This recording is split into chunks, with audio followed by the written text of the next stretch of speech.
يا أيها الذين آمنوا كتب عليكم الصيام كما كتب على الذين من قبلكم لعلكم تتقون.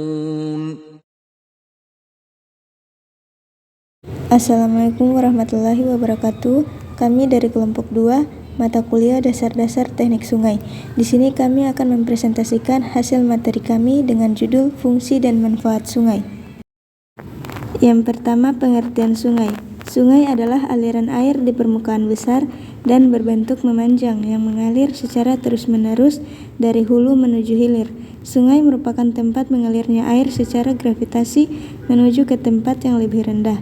Arah aliran sungai sesuai dengan sifat air, mulai dari tempat yang tinggi ke tempat yang rendah. Yang kedua, jenis-jenis sungai.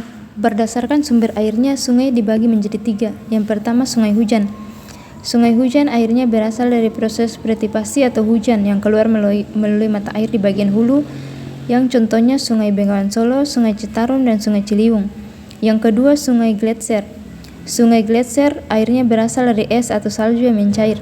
Contohnya Sungai Membramo yang airnya berasal dari es Puncak Jaya di Papua. Yang ketiga, sungai campuran. Sungai campuran airnya berasal dari proses presitipasi dan pencairan es atau salju. Contohnya Sungai Digul. Berikutnya, berdasarkan debit airnya, sungai dibagi menjadi 3. Yang pertama, sungai permanen. Sungai permanen adalah sungai yang mana debit airnya bersifat tetap sepanjang tahun, pada musim hujan maupun musim kemarau, seperti tidak ada perubahan yang berarti pada besar kecilnya debit air. Yang kedua, sungai periodik. Sungai periodik adalah sungai yang mempunyai debit air melimpah pada musim penghujan, tetapi debitnya kecil ketika musim kemarau. Keberadaan sungai periodik ini menurut alur musim. Yang ketiga, sungai episodik. Sungai episodik ini mirip dengan sungai periodik. Perbedaannya adalah hanya tingkat keparahannya. Ciri-ciri sungai. Yang pertama, dengan karakteristik untuk arus air deras. Yang kedua, tengah. Karakteristiknya sendiri adalah arus air sungai tidak begitu deras. Yang ketiga, hilir. Karakteristiknya sendiri dengan air sungai tenang. Fungsi sungai. Sumber air yang menjadi sumber kehidupan. Manusia tidak bisa hidup tanpa air.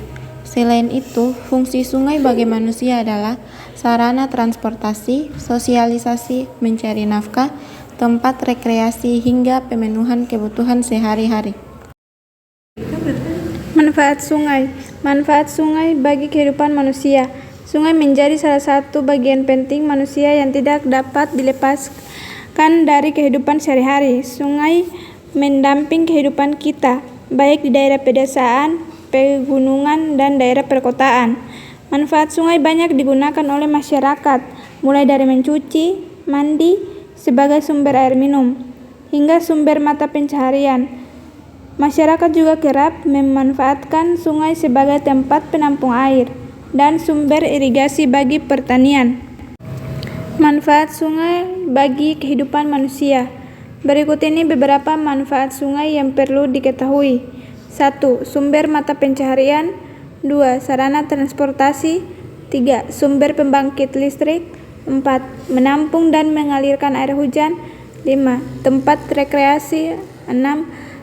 Sumber mata air kehidupan. 7. Meningkatkan kesejahteraan mental. 8. Sumber irigasi. 9. Pusat dari ekosistem. Dan 10. Mencegah banjir. Sekian hasil presentasi dari kelompok kami. Kurang dan lebihnya kami mohon maaf. Billahi taufiq wal hidayah. Wassalamualaikum warahmatullahi wabarakatuh. Jazakumullahu khairan katsira. Sebaik-baik perkataan di bulan Ramadan adalah membaca Al-Quran, maka perbanyaklah membacanya.